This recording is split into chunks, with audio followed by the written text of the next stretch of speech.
Bonjour à toutes et à tous et bienvenue dans Mobile Culture, une émission réalisée par Minted en partenariat avec Alliance Digitale. Donc dans cette série de programmes, il y en aura 4 cette année, on va vous proposer des thématiques chères à Alliance Digitale, en l'occurrence le Drive to Store, l'e-commerce, le messaging et l'expérience mobile. Et c'est aujourd'hui l'expérience mobile dont il est question, et plus précisément de l'impact de l'arrivée d'iOS 16 il y a quelques jours sur l'expérience utilisateur. Alors pour discuter de cette thématique, j'ai la chance d'avoir avec moi 3 experts d'Alliance Digitale.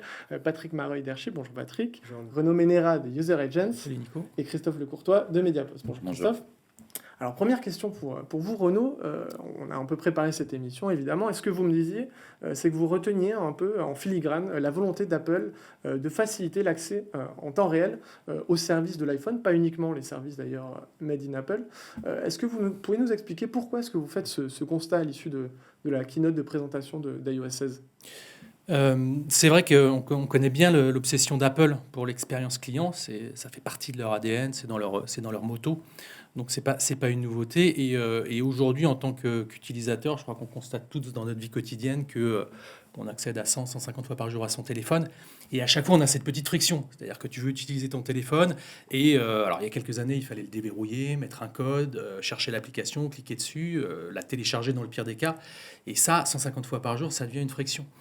Donc l'ambition d'Apple, c'était de se dire, tant qu'on est dans son canapé ou autour d'une table et qu'il n'y a pas une urgence, c'est pas très grave. C'est un peu contraignant, mais c'est pas très grave. Aujourd'hui, notre smartphone, il nous sert de plus en plus dans la vie de tous les jours, quotidienne. On présente son ticket quand on est dans les transports en commun, en avion, en train, on paye avec son téléphone, on présente sa carte de fid avec son téléphone. Et tout ça, ça demande de l'interaction beaucoup plus rapide. Il y a une forme d'urgence. Et du coup, l'accès aux services tiers ou aux services d'Apple devient essentiel. Donc, comment on raccourcit le temps entre le moment où j'ai mon besoin et le moment où j'utilise réellement le service ? Je pense que c'est l'une des ambitions phares d'iOS 16, c'est de permettre, notamment à travers le lock screen, qui est le premier écran auquel on accède, et il y a des raccourcis, de faciliter, de rendre plus rapide cette expérience client, que ce soit au travers des live activities, des push notifications dont on reparlera, ou du fameux Dynamic Island, qui lui sert à la fois le lock screen et tous les écrans Alors Dynamic Island, qu'est-ce qui se cache sous ce nom un peu tropical En fait, c'est exotique. C'est une manière intéressante de renverser. C'est bien Apple. Ils ont renversé une contrainte, ce qu'ils avaient fait à l'époque peut-être avec le touchscreen sur le premier iPhone. Ils ont renversé une contrainte qui est aujourd'hui, tout téléphone, tout smartphone doit avoir en frontal une caméra pour faire des selfies, parce que qu'est-ce que serait notre monde sans selfie, si on pouvait plus en faire. Plus évidemment tous les capteurs qui permettent de gérer la biométrie, qui est un bon exemple de comment je raccourcis l'expérience pour accéder à un service, puisqu'aujourd'hui on ne fait plus de code, on a soit son pouce, soit la reconnaissance faciale. Donc ça fait déjà partie des ambitions, mais ça reste une contrainte, puisqu'il faut des capteurs qui sont visibles et qui ne permettent pas d'avoir un écran avec un visuel bord à bord. Et donc là, en fait, ils ont formé un habillage dynamique de cette contrainte avec des espaces cliquables qui vont permettre de proposer là aussi, encore une fois, sur tous les écrans de l'application, enfin du téléphone, des raccourcis vers deux applications tiers, généralement les applications qu'on est en train d'utiliser, et par exemple de pouvoir accéder directement à sa musique depuis un petit bouton qui cache en fait derrière le capteur de la caméra et du téléphone. Et ça se fait, cet accès, cette hiérarchisation des services qui seront accessibles via Dynamic Island, c'est chronologique ou ça peut être à l'initiative de l'utilisateur qui peut décider d'avoir toujours un accès direct à son appli Spotify ou Deezer par exemple ? On n'a pas encore étudié dans le détail, mais ce qu'on sait aujourd'hui, c'est qu'il y en a 2 qui vont être mises en avant et certainement les 2 les dernières utilisées, puisqu'il y a derrière tout ça, il y a aussi la notion de contexte et l'ambition à terme. Aujourd'hui, c'est encore l'utilisateur qui doit définir ce qu'il met dans le lock screen comme service. Demain, je pense que comme un peu il commence à le faire avec Siri, c'est que ça va être proactif, contextuel, et que c'est le téléphone qui va prendre la main et qui va te proposer, en fonction de ce qu'il détecte comme contexte, les services adaptés. Et du coup, pour les marques, parce qu'on est aussi un peu là pour les marques et les entreprises, l'enjeu, ça va être comment je déporte mon service, ces extraits d'applications. Apple a aussi lancé les mini-apps, on n'en parlera pas là parce que c'était il y a un an, mais ça fait aussi partie des moyens d'accéder rapidement à une application sans la télécharger. Donc on est toujours dans cette même dynamique de faciliter l'accès aux services. Et là, ça va être pareil. Les marques et les annonceurs vont devoir réfléchir à quel fonctionnel j'extrais de mon application pour la déporter et faciliter l'accès aux Et ça, utilisateurs. il y a un dev dédié à faire, évidemment, Exactement. avec un certain coût qu'on est capable de chiffrer à date ou pas encore Non, peut-être. c'est très variable selon le D'accord. fonctionnel, mais c'est léger, puisque ce sont vraiment des interactions extrêmement rapides. Donc on ne redéveloppe pas l'application, ça n'est qu'un extrait de l'application, donc il a déjà été développé dans l'application. Sur les Dynamic Island, après, ce qui est peut-être aussi intéressant de souligner, c'est le fait que désormais, de plus en plus, Apple pousse l'utilisateur à définir des profils en fonction des contextes d'utilisation. Donc, par rapport à la dimension d'usage et entre guillemets de IA qu'il pourrait y avoir derrière, pour recommander des features qui seraient des features, on va dire, populaires par rapport à l'usage de l'individu, il y a quand même, je pense, derrière une notion très déclarative sur moi, en tant que consommateur, je me connais, je sais ce que je fais, et en fonction de mon contexte, sport ou travail, je vais avoir certains usages facilités en ayant déclaré en préalable mon profil. Yeah. Donc je pense qu'il y a un ensemble de choses Ouais. aujourd'hui qui font que ça peut être pertinent de proposer ce genre de raccourci. Il y a un usage qui me paraît aussi intéressant dans le Dynamic Island, et c'est ce que tu disais sur comment réduire les frictions avec son téléphone. C'est en fait le fait de pouvoir passer d'une app à une autre en fonction de ce que tu viens de faire, sans avoir à faire son geste du pouce pour switcher d'une app à une autre. Donc ça aussi, c'est pour faciliter en fait l'accès aux différents services, ceux auxquels en fait on peut être sur plusieurs apps en même temps, on fait un copier-coller, on veut regarder quelque chose, en même temps écouter sa musique. Et ça répond aussi un peu à ça, c'est une sorte un peu de raccourci, de télécommande entre Ouais. les différentes Il y apps. aura moins de tendinite du pouce à venir dans les semaines. Et un autre sujet, une autre feature un peu dans cette logique-là, c'est les live activities. Là, on est un peu à mi-chemin entre le widget et la push notif. Est-ce que vous pouvez nous expliquer un peu? Ouais, bien sûr. Alors les live activities, c'est en quelque sorte un widget temporaire.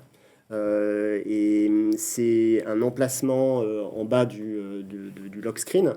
Et ça permet en fait aux apps de donner accès à des informations utiles en temps réel, sans que l'utilisateur ait besoin d'aller dans l'app. Donc, on déporte encore sur Ouais, cet écran. exactement. C'est quoi les use cases? Alors les use cases, ça va être dans les médias, typiquement l'enterrement de la reine.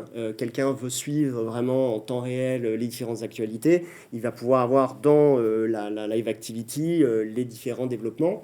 Bien sûr, quand on veut suivre un match, on peut avoir les scores en temps réel, mais il peut y avoir également d'autres usages. Par exemple, j'attends ma livraison de repas, je vais savoir où en est le livreur, combien de temps je dois encore attendre.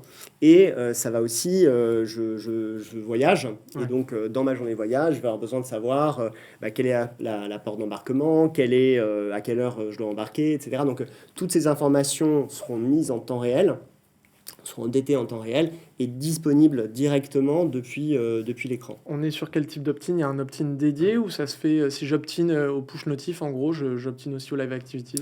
Alors, c'est pas tout à fait la même chose. L'opt-in aux notifications n'a pas d'impact sur le fait d'avoir des live activities. Aujourd'hui, ce qu'on constate dans la bêta qui est disponible, c'est que si l'utilisateur est dans l'application, il va avoir la possibilité d'avoir une live activity qui va s'afficher sur son écran. Donc là, c'est le développeur qui décide de ça. Mais l'utilisateur peut ensuite décider soit de garder cette live activity, soit de l'enlever. À terme, j'imagine mal comment on ne pourrait pas avoir un système de souscription parce que je vois vraiment l'utilisateur vouloir décider d'être informé Ouais. ou non pour le Puis il y a besoin de quoi. push s'il y a un live Elisabeth 2 qui se met en place, l'utilisateur n'a pas connaissance, il n'est pas sur l'app, il faut qu'il en soit notifié. Donc peut-être des ponts aussi entre push notif, live activity. Complètement. En fait, les informations d'update de cette live activity peuvent soit venir directement de l'application, soit par des push notifications. Et là, pareil, c'est des devs supplémentaires aussi, donc c'est peut-être des arbitrages aussi aux éditeurs d'app de se faire leur avis sur le rapport coût-bénéfice. Oui, alors je ne suis pas sûr que les live activities soient utiles pour tout le monde. Ok, ouais. Après, je pense qu'en termes de coût de développement, ça va être assez limité parce qu'on est sur un espace qui est quand même assez restreint. C'est vraiment de l'information qui est mise à la surface en fait, du téléphone. Donc je pense que le coût de développement sera très limité. Par contre, je pense que le bénéfice pour certains secteurs est colossal. C'est-à-dire que si on prend l'exemple des médias, je pense que pour un média, le fait d'avoir, par exemple, un suivi de score qui est en live activity, Ouais. c'est un avantage concurrentiel par rapport à Évidemment. d'autres apps de médias. Et à contrario, si on a son concurrent qui est sur l'écran d'accueil ou le lock screen de son utilisateur, c'est plutôt un désavantage concurrentiel. C'est très clairement, enfin, je veux dire, en fonction de la typologie d'application et de services dispensés, c'est une vraie promesse de valeur additionnelle pour le user. Après, toutes les apps n'auront très clairement pas la matière Ouais. à justifier ce genre d'usage. Ça va être très déterminant en fonction du profil de l'app et puis d'autre part, en gros, des centres d'intérêt du conso. Et vous évoquez le use case média, c'est vrai qu'on peut imaginer peut-être, comme les gens se battent pour être sur Apple News, ils vont se battre aussi pour être sur cet emplacement. En revanche, le sujet, c'est pas un espace qui monétise, et j'avais une question pour vous, Christophe. On voit du coup qu'Apple déporte, en supprimant les frictions, déporte une partie de l'expérience depuis l'app vers le home screen. Est-ce que les éditeurs d'app doivent un peu s'inquiéter du fait qu'il se passe de plus en plus de choses au sein de l'écran d'accueil, un espace sur lequel ils n'ont pas la main, un peu comme par exemple la page de recherche de Google fait que les résultats sont donnés directement dans la page et de moins en moins sur le site de l'éditeur. Là encore, c'est la même logique, offrir le service rapidement, sans clic, etc. Apple, c'est un peu la même logique, donc est-ce que ça peut être inquiétant pour les éditeurs d'app? Pour les éditeurs, je ne sais pas. Après, effectivement, c'est une question de fond. C'est-à-dire, d'un côté, on a Apple qui propose à ses utilisateurs toujours plus, on va dire, de fonctionnalités qui doivent apporter de la valeur. Donc ça, c'est un levier essentiel pour eux parce que cette expérience, c'est un vecteur de rétention de leurs clients, de leurs utilisateurs, sachant que voilà, Apple, en termes de part de marché, c'est pas le leader mondial du marché du smartphone. Ouais. Et Apple, qui est très axé aussi sur la privacy du consommateur, c'est un argument de vente désormais qui est vraiment mis en valeur, notamment par rapport, on va dire, à l'écosystème concurrent numéro 1 qui est Android et qui est dominant sur le marché. Se pose la question aussi de ce que ça pourrait traduire en termes d'ambition, notamment publicitaire. On sait qu'aujourd'hui, il y a des sujets sur tout ce qui relève, on va dire, du search app sur l'App Store. On voit aujourd'hui Ils veulent qu'on lancer leur regarde... DSP. Voilà, si on regarde un peu les annonces aujourd'hui d'Apple, en tout cas les annonces au sens RH du terme, on voit qu'ils travaillent activement sur les sujets en lien avec les DSP. Donc il y a des ambitions publicitaires chez Apple qui sont très fortes aussi. Donc est-ce qu'il y a un intérêt pour la marque et par conséquent effectivement une captation de valeur potentielle par rapport aux éditeurs? On va dire le sujet en tout cas il peut être ouvert. Surtout qu'avec Apple, c'est toujours un peu black box. Je sais que sur l'exemple Apple News, les éditeurs n'arrivent jamais vraiment à savoir quels sont les critères de sélection, s'il y a un être humain, s'il y a un algo. Si Apple déporte une partie de l'audience dans l'éditeur, dans un environnement qu'il maîtrise plus, c'est aussi un problème de désintermédiation qui est problématique. Je pense que ce qu'il faut garder quand même en tête, en tout cas à date, c'est que l'espace, il est dédié vraiment à l'app, à l'éditeur de l'app. Ouais. Donc c'est lui qui a la maîtrise du contenu qui est affiché. Aujourd'hui, c'est pas un espace propriétaire Apple. On a bien sûr l'écran du téléphone, mais c'est customisable par l'utilisateur et c'est vraiment l'éditeur qui va choisir les informations qui sont affichées. Je pense que les médias, en tout cas ceux qui monétisent dans l'app, effectivement, ils ont un intérêt à en fait afficher des informations intéressantes, mais qui donneront aussi l'envie exactement de cliquer et de revenir dans l'application pour avoir une expérience encore plus riche. Après, rien ne t'interdit, je ne sais pas ce que va dire Apple, mais dans cet espace d'avoir un sponsor, si tu as du live score, d'avoir ton partenaire média ou sponsor qui est mis en avant, et du coup tu peux monétiser ça de manière indirecte en tant qu'éditeur. Mais ce que tu dis est juste, aujourd'hui on est encore, c'est à la main de l'utilisateur. Chaque utilisateur va décider de ce qu'il met comme raccourci dans son lock screen et dans ses live activities. Par contre, demain, comme encore une fois ils le font sur Spotlight, et c'est quand même plutôt vachement bien fait et utile avec leur intelligence artificielle, à quel moment Apple va prendre la main pour, de manière proactive et dans le sens du service utilisateur, pousser des services qu'ils considèrent comme adaptés au contexte. Moi, je sais que je fais du sport tous les samedis matins à 12h. Maintenant, j'ai des push automatiques qui me donnent le trajet par plan avant de partir, sans que je le demande. Et donc, alors que j'utilise Google Maps. Mais donc, tu pourrais l'avoir sur Maps, sinon il faisait pas ça à un moment. Là, je ne l'ai pas demandé à Apple, il arrive naturellement et ça me rend service, donc c'est chouette et ça me pousse à utiliser les plans. C'est un peu flippant en termes de... et c'est pareil, sur mon bureau, j'ai une clé RFID. Et je sais qu'à chaque fois que j'arrive dans mon parking, comme par hasard, dans les raccourcis Spotlight, j'ai l'appli qui me permet d'ouvrir la porte. Donc ça me rend service et c'est vachement utile, c'est très contextuel et c'est Apple qui maîtrise ça. Et donc Apple a un petit peu progressivement la main pour dire, OK, il y a l'utilisateur qui fait ses choix, mais je suis aussi, par ma connaissance de cet utilisateur et de son contexte, progressivement en capacité de prendre aussi la main. C'est toujours, en fait, c'est la frontière est toujours un peu grise entre, sous couvert d'améliorer l'expérience utilisateur, quelle utilisation peut être faite de ces données, notamment c'est vrai qu'avec Safari écoute quasiment tout ce qu'on fait aujourd'hui sur notre iPhone, et c'est vrai que c'est des données qui peuvent être utilisées, alors non pas auprès de tiers, parce que ça, Apple se l'interdit, mais pour ses propres services, et là, ça questionne. C'est d'ailleurs l'objet d'un différent entre Alliance Digitale et d'autres associations et Apple. L'autre sujet, Patrick, c'est les push notifs, qui arrivent, les notifications arrivent sur Safari. Ouais. Ça, c'est, enfin, sur la version mobile de Safari, c'était Ouais. un peu le dernier bastion où on n'avait pas ça. Oui, c'est une grande nouvelle, hein. Les web notifications ont démarré, je crois que c'était en 2015. Chaque année, depuis 2015, je disais, je pense que cette année, ça va arriver sur iOS. Bon, au bout d'un moment, j'ai arrêté de le Je ne dire. croyais plus. Et là, voilà, j'y croyais plus, mais c'est enfin arrivé. Non, c'est une très bonne nouvelle, hein, c'est sûr, pour les éditeurs de sites web, parce que c'est un outil de fidélisation qui est extraordinaire. Alors, il faut rappeler juste déjà aussi en termes de volume, ce que ça représente, Safari sur iOS. Aujourd'hui, c'est 25 à 30% du trafic mobile. Donc ça veut dire sur le trafic global, c'est entre 15 et 18% entre le monde et la France. Donc c'est déjà un reach, en fait, une pénétration qui est vraiment loin d'être négligeable. Mais en plus, on sait que le parc des utilisateurs de Safari sur iOS, c'est celui qui a le plus de valeur et qui monétise le mieux. Donc il y a aussi un enjeu monétaire pour les éditeurs de sites e-commerce et autres.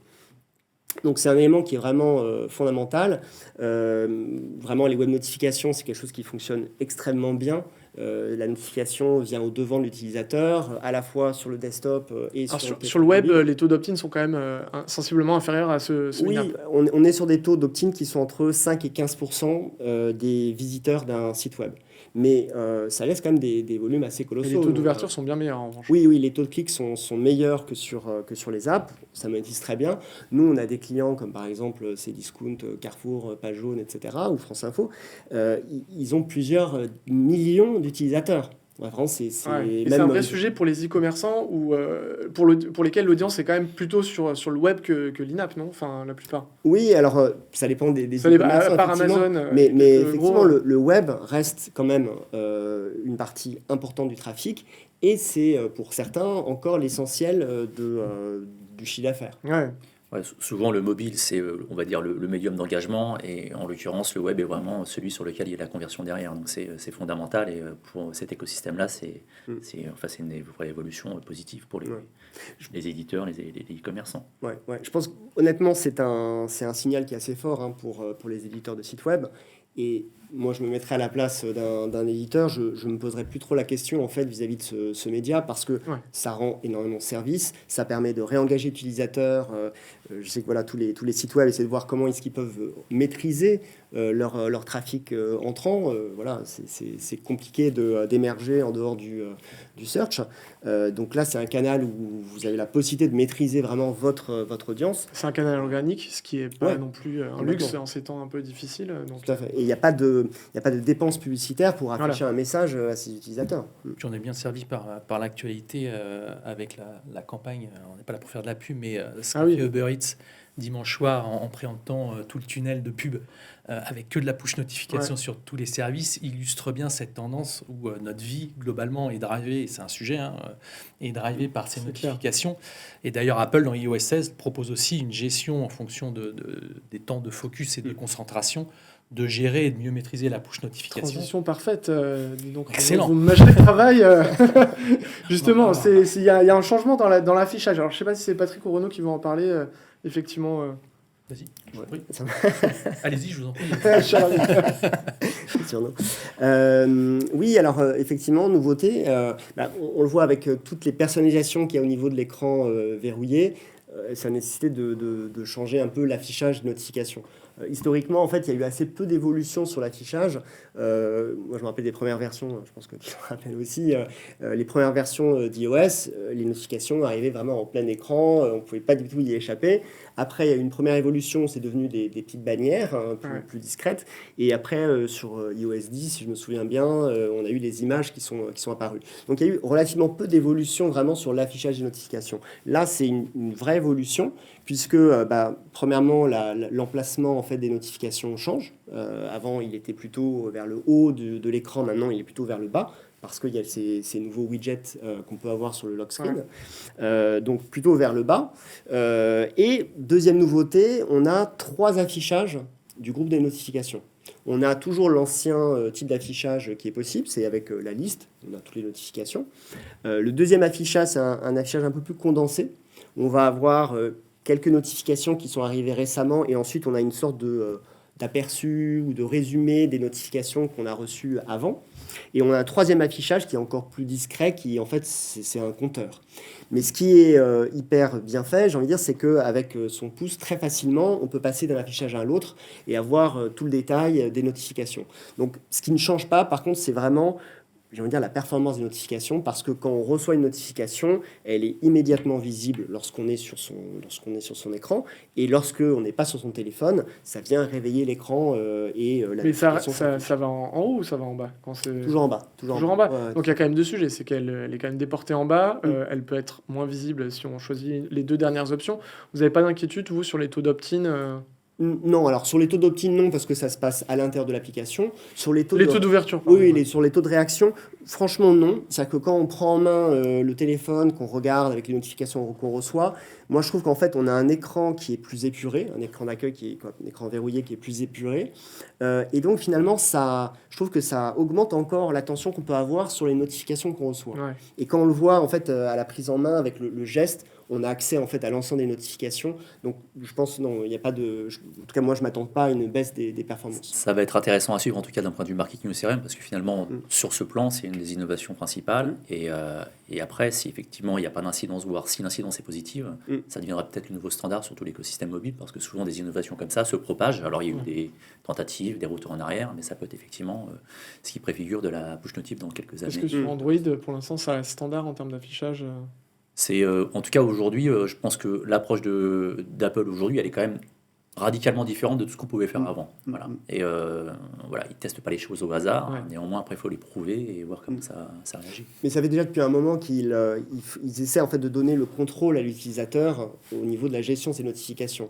On avait même un moment, l'intelligence artificielle est toujours présente pour pouvoir identifier lorsque une app, par exemple, n'est jamais lue, ou quand en fait, les notifications d'une app ne sont jamais lues. Et donc, Apple le téléphone va proposer de mettre en sourdine, par exemple, une notification. D'accord. Donc, on a toujours eu cette ambition en fait de donner le contrôle à l'utilisateur, de veiller un peu au bien-être mental, on va dire, des utilisateurs pour éviter trop de distractions. Mais globalement, en fait, on constate que les notifications restent l'outil par excellence de fidélisation des apps.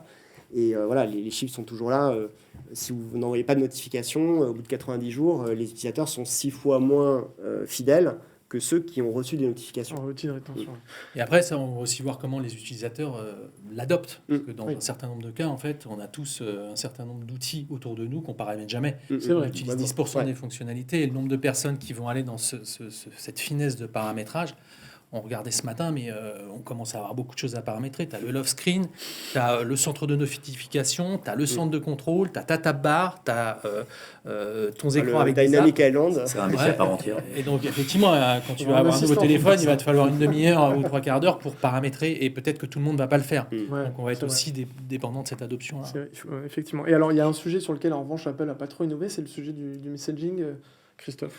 Oui, effectivement. Enfin, là, il y a rien d'annoncé. La grosse rupture l'année dernière, globalement, c'est l'arrivée de l'email protection, enfin privacy protection sur l'email, qui a été, en tout cas pour les acteurs du marketing, enfin tout sauf anodin. C'est-à-dire que ça change tout dans la manière de traquer, de mesurer la performance. Sur le messaging, les évolutions sont liées à toutes les évolutions autour de la caméra, du traitement de l'image. L'une des features qui est sympa, c'est de pouvoir d'un doigt arriver à détourer une image d'une photo qu'on a prise. Donc ça veut dire que dans les messages interpersonnels, ça peut générer davantage de... Enfin, il y a une évolution dans la manière d'échanger. C'est-à-dire que le texte, c'est une approche basique, mais il n'y a pas que le texte aujourd'hui, il y a aussi l'échange d'images, de vidéos. Donc ça, c'est une feature intéressante. Après... le problème, c'est qu'on est dans un écosystème qui est fermé. C'est-à-dire qu'on est en train de parler d'écosystème d'Apple, iOS, et il n'y a pas de notion d'interopérabilité sur les autres services. Or, quand on achète un smartphone, on ne se pose pas trop la question de savoir quel est le smartphone utilisé par ses proches. Donc ça veut dire que ça limite quand même les usages, parce que ce qu'on veut faire sur l'écosystème iOS ne sera pas déporté sur l'écosystème Android. Donc c'est... Après, je pense que d'un point de vue utilisateur, c'est un peu dommage. Maintenant, c'est un parti pris fort chez Apple, de dire en gros, Apple est un écosystème totalement Et c'est maîtrisé. symbolisé par l'absence du RCS. Typiquement, oui, effectivement, Tim Cook dit qu'aujourd'hui, le RCS qui est... Rappelons aux gens qui ne sauraient pas ce qu'est le RCS. Très, très rapidement, le RCS, en gros, c'est une norme qui a été définie par les opérateurs mobiles à la fin des années 2000, et qui a été relancée par Google il y a maintenant à peu près 4 ans, pour en faire un standard sur l'écosystème Android en premier lieu, qui permet très clairement d'avoir des usages très proches de ce qu'on peut trouver sur des messageries comme OTT comme WhatsApp. Bon, le RCS, très clairement, c'est un format, on l'appelle souvent comme étant le SMS 2.0, et il y a très clairement beaucoup de similitudes avec eMessage. Sauf que voilà, on a deux écosystèmes qui ne se parlent pas. Et ça, encore une fois, pour l'utilisateur, ça c'est clairement dommage. Et pour les annonceurs aussi, Et qui pour les font des annonceurs, campagnes. oui, parce que ça veut dire que derrière, du coup, il va falloir effectivement bien cibler ces bases de données. Quand on veut utiliser un canal, activer un canal comme le RCS. Faut garder espoir. Les notifications Oui, web, il elles n'y sont, plus pour les parcs natifs. Non, mais c'est elles sont arrivées au bout de 7 ans, ça arrivera. voilà, l'argument aujourd'hui Tim Cook, c'est de dire globalement, il n'y a pas de demande de la part des utilisateurs Apple. Ok, on entend. Maintenant, je pense qu'à terme, ça peut devenir un pain point parce que quand on réfléchit en termes de bases installées, on a un peu plus d'1 milliard de smartphones qui tournent aujourd'hui sur iOS et aujourd'hui sur l'écosystème dominant qui est Android, on a aussi à peu près un peu plus d'1 milliard de devices qui sont activés RCS. Donc ça serait assez légitime à un moment donné qu'il y ait une entente sur ces sujets d'interopérabilité. Il y a un autre service pour lequel il y a un peu d'évolution, Renaud, c'est l'Apple Wallet, qui devient de plus en plus, vous me disiez, une sorte d'identité, en fait. Est-ce que vous pouvez nous expliquer ce qui change avec ce service? Oui, cher Nicolas, mais je pense que c'est plutôt Patrick qui va parler de Wallet. Ça me semble Ok. plus Alors, raisonnable. Il est plus expert sur ce C'est sujet-là. un expert Wallet. Oui, alors effectivement, il y a plusieurs nouveautés sur iOS 16 au niveau du wallet. La première chose, c'est qu'il y a plus de possibilités d'avoir des clés. On avait précédemment la possibilité d'avoir des clés de voiture. Là, maintenant, il y a des serrures qui vont être compatibles et donc on va pouvoir avoir des clés de maison, des clés d'hôtel. Et donc, avec la possibilité de les partager avec des proches, de mettre des dates d'expiration. Donc ça, c'est quand même ultra utile. Ils font des Airbnb, par exemple. Par exemple, ouais. Donc c'est vraiment, je trouve ça très, très utile. Il y a aussi la possibilité en fait de stocker et de certifier des documents d'identité. Alors pas encore dans tous les pays, mais en tout cas aux États-Unis, vous aurez la possibilité d'avoir votre permis de conduire, votre carte d'identité stockée dans le wallet, et la possibilité d'échanger certaines informations de manière limitée et certifiée avec des sites. Par exemple, si vous devez prouver votre âge légal, vous avez la possibilité, grâce au wallet, de le prouver de manière certifiée avec ces sites. Et ce qui est, je trouve aussi intéressant, c'est la possibilité d'avoir un suivi de commande pour certains marchands. C'est-à-dire quand vous payez avec Apple Pay, vous allez pouvoir aussi, dans le wallet, pouvoir suivre l'évolution de la commande. Donc en fait, il y a de plus en plus d'usages et donc de plus en plus d'utilisation à attendre de l'Apple Wallet. Et aujourd'hui, on a des marques, on a des distributeurs, des compagnies aériennes qui utilisent le wallet pour les programmes de fidélité, pour aussi des cartes d'embarquement. Et donc, décupler les usages autour du wallet, ça va créer en fait encore plus d'intérêt de la part des marques pour ce wallet. Et il faut voir que ce n'est pas uniquement un outil de stockage, c'est aussi un outil de communication, puisqu'on peut envoyer des notifications auprès des utilisateurs qui ont des cartes dans ce wallet. C'est un point intéressant, effectivement, sur la notion de wallet. Souvent, il est un peu, je pense, dévalorisé par rapport au potentiel de l'outil. Ouais. Parce qu'on sait que faire télécharger une application, c'est extrêmement compliqué. Et en plus, une application, la faire télécharger, c'est pas simple. Et puis, assurer de la rétention derrière, c'est encore plus complexe. Le wallet, jusqu'à présent, était natif, sur iOS en tout cas. Et c'était un levier, on va dire, intermédiaire entre ce qu'on peut faire sur du web et ce qu'on fait dans l'application. Le wallet étant natif, globalement, l'ajout d'un pass, par exemple, était très simple. Il suffisait de cliquer sur un email ou un SMS. Un clic mobile permettait de jeter le pass. Donc ça, c'est un vrai confort et c'est un vrai... c'est une vraie alternative à l'application pour des usages très focus dans la dimension pratique, comme ce qui vient d'être évoqué, ou dans la dimension plus CRM, plus marketing. Et là-dessus, il y a quand même un point peut-être à souligner, c'est qu'en ce moment, il y a une procédure antitrust aux États-Unis à l'initiative des acteurs du bancaire.